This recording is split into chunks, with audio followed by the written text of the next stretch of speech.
This video is an unboxing video for the Star Wars Unlimited tabletop card game, TCG, and or trading card game, TCG. And this is Shadows of the Galaxy. This is the second set of this wonderful game. It came out in early March, and I've been playing ever since, and it's been a lot of fun. And we're going to open up some packs here. So if you're new to this, there's 24 packs in a box. And this box costs $120, and they're $5 a pack, basically. So that's what they charge the local game store. So my game store owner is really awesome. His name's Phil. And if you're ever in Pittsburgh, look up, or you want to look it up, GameMastersPGH.com, Game Masters Pittsburgh. Super guy. Sells these at basically at MSRP, right? So we're going to open 3 today. We'll open one with Lando on the cover, right? This is Lando from a solo A Star Wars story. This is Boba Fett from the Book of Boba Fett. And we got Bo-Katan Kryze, right? From all kinds of stuff. But actually this Bo-Katan is the Mandalorian version. All right, so who do we pick first? We picked up Lando. Okay, so I'm going to open these up. Now, what you're looking for, like the best card in the deck, if you don't know, is going to be a showcase card. So here's the thing. The reason the Star Wars Unlimited is pretty cool is because usually these packs, if you're doing Magic or Lorcana or something like that, they cost $7 a pack. These are $5 a pack, and the reason is it's a 16, and it has 16 cards in it. And the reason it's got that many cards in it is because the first 2 cards are going to be a leader and a base. And so what you're looking for, the best card you could possibly get, is what's called a showcase card. And it's a stylized version, like a really neat artistic version of this leader card. And I've never got one. I've seen one in person. I've seen a bunch online. But anyway, you're going to get your leader, and this leader is a common leader. And you know it's a common card because at the bottom it says C right here. And as we go, I'll tell you about that. So Gar Saxon is our leader. Each friendly unit upgraded gets, or friendly upgraded unit gets +1/+0. So I can explain rules to you if you guys really want me to, but right now we're just doing unboxing videos. So I'm going to go through these. Here I have, like, this is the second box. This is the first sleeve. So now that we know that, we can start putting the cards down. All right, so Clan Challengers, these are all common cards unless we get lucky and we get like a foil or something like that. Ruthless Assassin, Vanberry's Grapple Shot. So that's like what Boba uses to tie up Luke in Return of the Jedi. Discerning Veteran. All right, looks like we got a hyperspace card, so that's cool. So one of our common cards is hyperspace. And hyperspace cards mean, like, see how this has a regular black border all the way around? And this one doesn't. It's got these kind of like lines, like you're traveling through hyperspace, and the art goes all the way to the edge.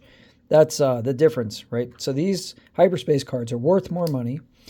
And also, you always get a foil card in every pack. That's the last card on the bottom of the deck. So we'll want to put this on the side, and we'll keep that on the side because we'll separate these. So common cards will go over here. Yeah, so we got a Kintan Intimidator.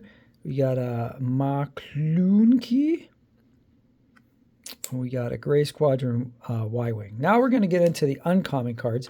And every set has at least 3 uncommon cards. But among the uncommon cards, you could get a rare card or even a legendary card. And these could also be foil cards as well, or hyperspace. So IG-11, I already have one of these. So this is pretty cool because I like to run red decks. This is the aspect right here, that aggression red. So I'm pretty happy with this. That's going to work out well for my stuff. And we have a new adventure.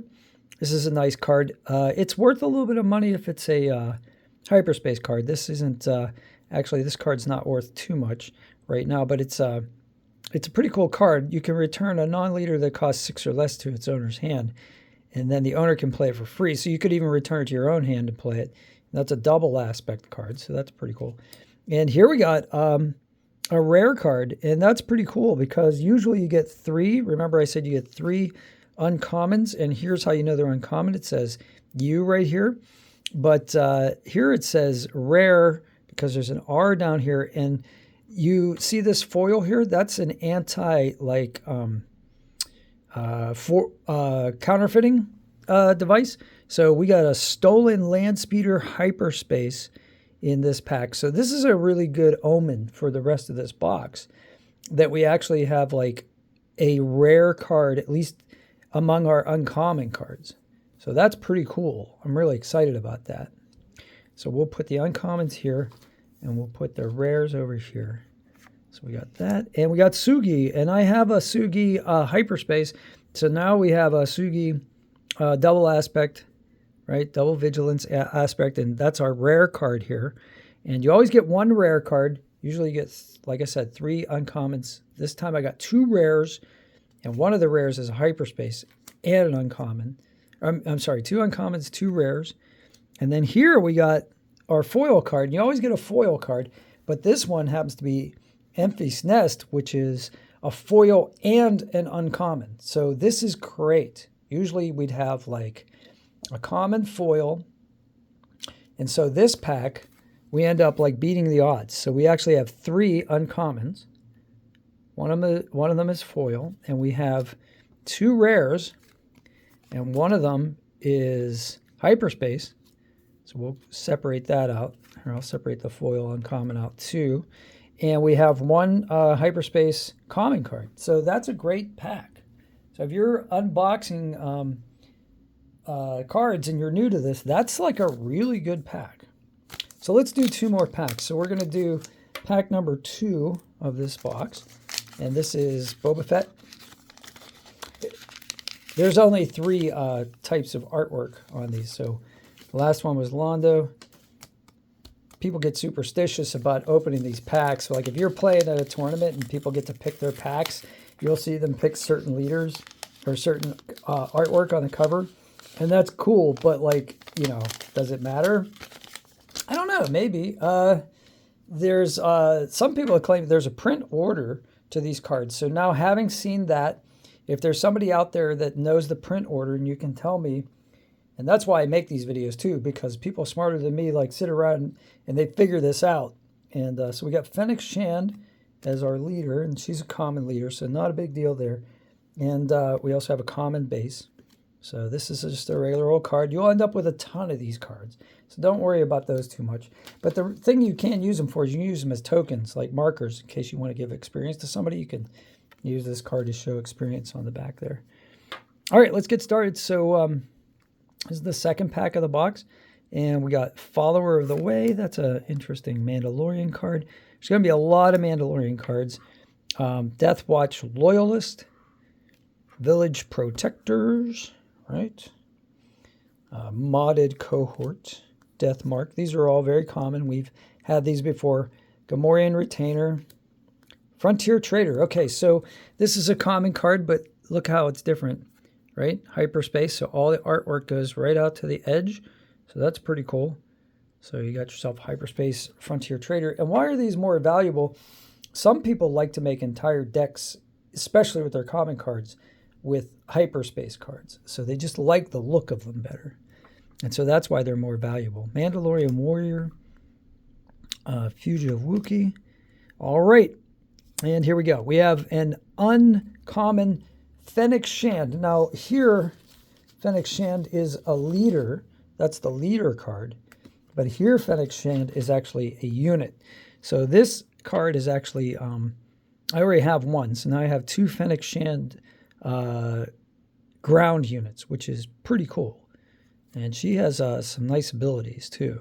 So you can do 1 damage to the defender if it's a unit for each different cost among the cards in your discard pile. So by the time this 7 comes out, you usually have discards in your discard pile. So that would work out really well. So we're going to put that in the uncommons. And we got another uncommon, Bounty Hunter's Quarry. So you can put this on a card and give it a bounty condition. And then once you collect the bounty, you search your top 5 cards or 10 cards if it's on a unique unit that costs 3 or less. And you can play it for free, right? So that's pretty cool. So that's uncommon. And we got another uncommon card, the Client. And this is pretty cool from the very first episode of The Mandalorian. And that was nifty. So he's the guy that hires the Mandalorian, right, to go out and find the child. And that's a fun little villainy card. Oh my gosh. The second sleeve that we open, and we get a really cool legendary card. I am so happy right now. This is Kylo's TIE Silencer. This is like one of the coolest ships in the sequel trilogy, and it's a legendary card. If this unit was discarded from your hand or deck this base, play it from your discard pile and pay its cost too. This is really amazing. I'm very happy that we got a legendary card right out of the gate, because I've seen people open decks where they don't get a legendary card until halfway through. And here we've got our Frontier Trader, just like this one, except it's foil.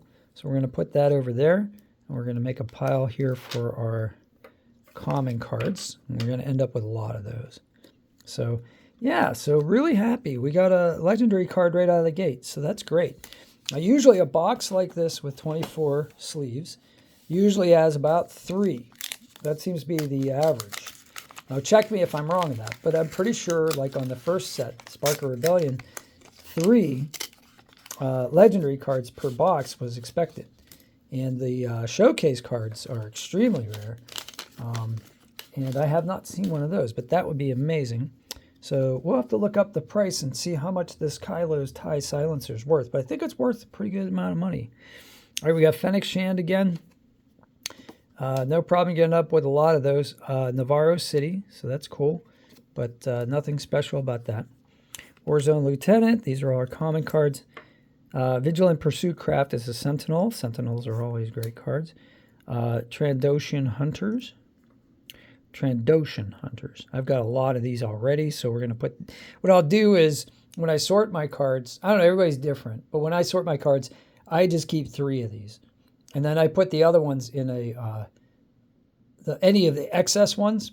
I just have, like, when I go to events or games in the store, and I just, like, basically give them away. I mean, you might trade them away, but, like, I'm only going to trade for something that's, like, equivalent. These cards are worth, like, 25 cents or maybe even less, because there's so many of them. Cargo Juggernaut, I believe this was in the first set as well, so I already have tons of these. Clone Deserter, I'm pretty sure I have 3 of these already. Disabling Fang Fighter, I know I have 3 of these because I have a bunch from the first set, so those will be donated. Smuggler Starfighter, I think I have 3 now. Twin Pod Cloud Car, I think I have 3. And the nice thing about this one is you can play with any deck because it has no aspect cost, and it'll restore 2, and that everybody wants to restore damage to their base. Principled Outlaw, I already have like a hyperspace one of these. All right, so now we're in the uncommon cards, and Echo. I do have Echo already, but like now I have 2, which is great, because Green Heroic is definitely a deck that I have played before, so I will probably play again and incorporate that. And it says here, you restore 2, and you may discard a card from your hand. Give 2 experience tokens to a unit in play. The same name as the discarded card. So if you have like a whole bunch of same cards, you can put an experience token on one of them. All right, so we'll put that in our uncommon pile. And now we have Queel, and he's like taming this beast, which is awesome. And he's got restore 1, so that's always good. And... wow, we got a hyperspace Cursanton. You tell me how to pronounce that. And I do have 3 of these already, but now that I have a hyperspace one, that's great, because now I have an uncommon card that I can trade for somebody when I go to my event. And yeah, uncommon hyperspace cards are usually worth a little bit of money. You know, this might be worth 5, maybe maximum $10. But yeah, this is pretty cool. I'm really excited about this one too. So we're going to put him in the pile over here. And then our rare card is Let the Wookiee Win. Now, I've never seen this card before. This is really exciting. It says an opponent chooses one. You ready up to 6 resources. Wow. That's pretty amazing. You ready a friendly unit.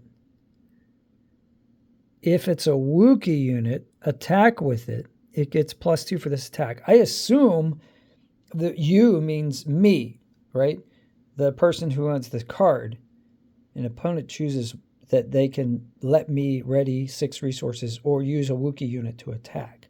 So that's pretty cool. And I also wonder, like, what if you don't have any Wookiee units out? Does that actually make the ready 6 resources a default? So I'm kind of curious about this card. So we'll put that in our rare pile. And we also have another hyperspace foil. Wow, a hyperspace foil, really pretty. Uncommon card. Sundari Peacekeeper. And I'm pretty sure I already have a couple of these. So this is great. So I'll keep this one. And I can trade for the other ones. Or I can actually sell this. So Raid 2, Restore 2. That's a really great, with 3 cost and 1/5 aspect. This is going to be a card that is highly useful and probably will be worth some money. So those are the 3. Those are 3 sleeves that I opened, the first 3 sleeves from this box. So we'll do some more of these videos. I like to space them out because there's 24 sleeves in this box. So this way we get 8 times the fun, right? Or 7 times the fun. You get 8 times that we like open 3 sleeves. So I will also string these videos together. So if you want, you find my voice soothing, you can fall, drift asleep to them, or have them on in the background and enjoy my my ASMR voice. I don't know. I've had people say that I sound like Michael from The Office. I've had other people say that they use my videos to fall asleep to. But thank you all 13,775 subscribers to my channel. Thank you so much. I appreciate you, and may the Force be with you. And check out my TIE Fighter ring. I'm going to go to TechoCon and maybe find some more Star Wars rings. So I'll talk to you guys on the next one. Have a great day, and yeah, check out that Legendary. Pretty cool. And I'll look up the price for you. Take care.